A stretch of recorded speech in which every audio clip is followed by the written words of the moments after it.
Imagine you're a young composer and you want to compose a piece. You've heard about chords in your theory lessons, but you're not entirely sure how they relate to the music you play and listen to. So far, music theory has seemed rather abstract, presenting complex ideas in a distilled form. In our previous lesson, for instance, we talked about block chords for choir and keyboard, but instrumental textures are often more complex. Let's explore how simple chords become music. Music is a temporal art. To bring theoretical chords to life means to compose them out over time. Let's bring this thinking to bear on a simple musical fragment that uses just a single chord, an E-flat major triad. What's the simplest way to add interest to this chord? How can we extend it in time? There's no single correct answer to this question, but one common technique is simply to repeat it.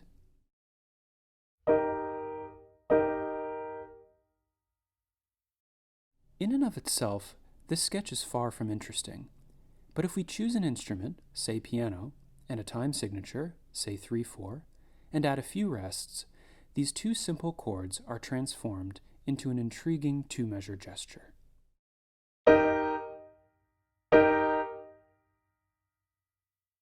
So how do we continue? We could just keep repeating the same chord, but let's try something a bit more sophisticated. How else can we compose out a simple E-flat major triad? Let's turn to the practice studio. Performers sometimes complain about practicing boring arpeggios, but arpeggios can be musically interesting, and they're a simple and common way of spinning out harmony over time. Arpeggios can be used to showcase virtuosity, as in the tempestuous finale of Beethoven's Moonlight Sonata.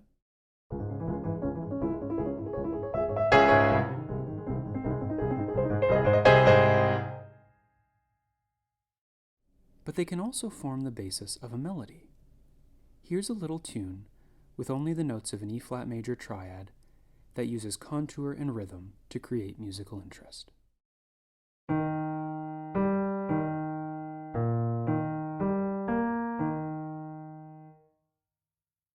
This is probably starting to sound familiar to many of you, and for good reason.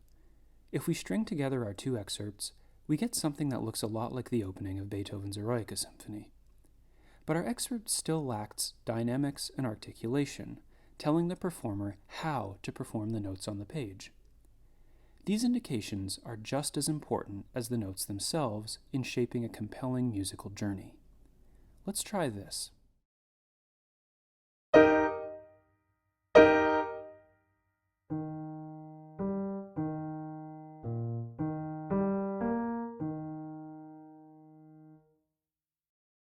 The addition of dynamics creates a welcome contrast between measures 1 and 2 and what follows, but this contrast still isn't as effective as it could be.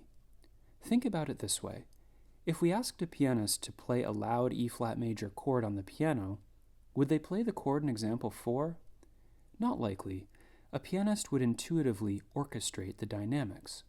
In other words, they would fully use the resources of the piano to achieve a forte sound by adding more notes, especially lower ones. Optimizing the musical resources at your disposal to achieve your expressive goals is central to musical craftsmanship. Here's a new version of our sketch, now with fuller orchestration for the piano, tempo markings, and an eighth note accompaniment figure, still using notes of the E-flat major triad, above the melody to create more energy.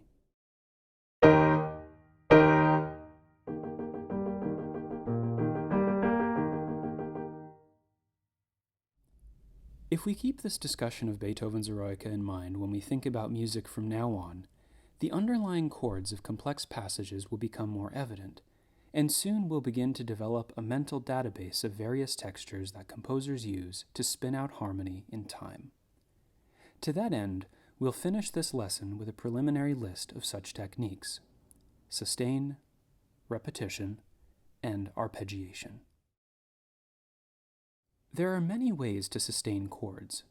The most obvious is simply to hold the sound with no movement whatsoever, as in this example by Beethoven.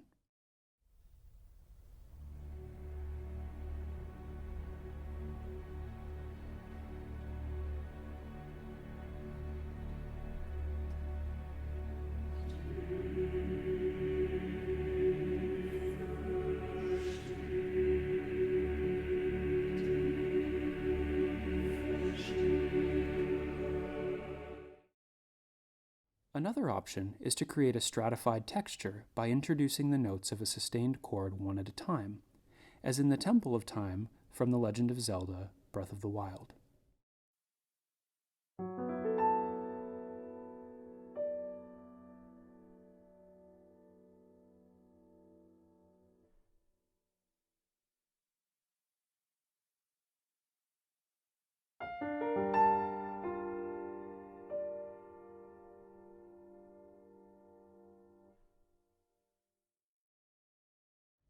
One of the most common forms of arpeggiation, and also one of the simplest, is Alberti bass technique, as used in this famous C major sonata by Mozart. The common Alberti bass figure here is outlined in red.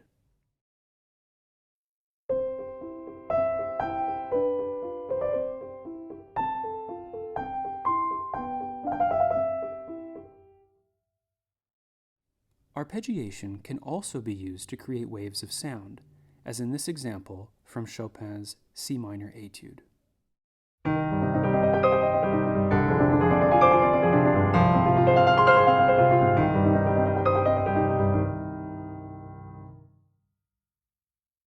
Rhythm provides an important tool for composers to add interest when repeating chords, as in the iconic opening of John Williams' Imperial March from Star Wars, which oscillates between two different sonorities.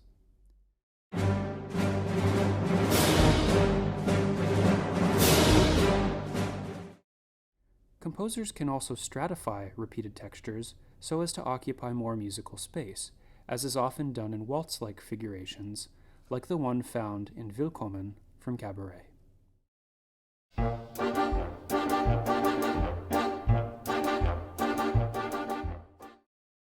More sophisticated textures can be created by combining two or more methods, as in the following example from the first movement of William Grant Still's First Symphony, which combines sustained and repeated chords to create a richly textured accompaniment figure.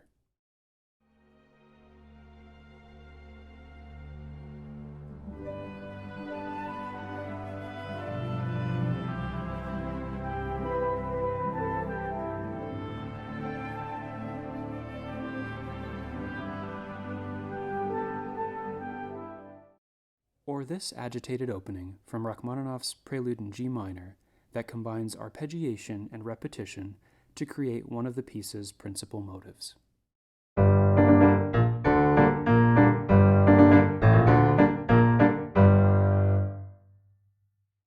Although we've singled out specific techniques for composing out chords, these techniques are anything but discrete.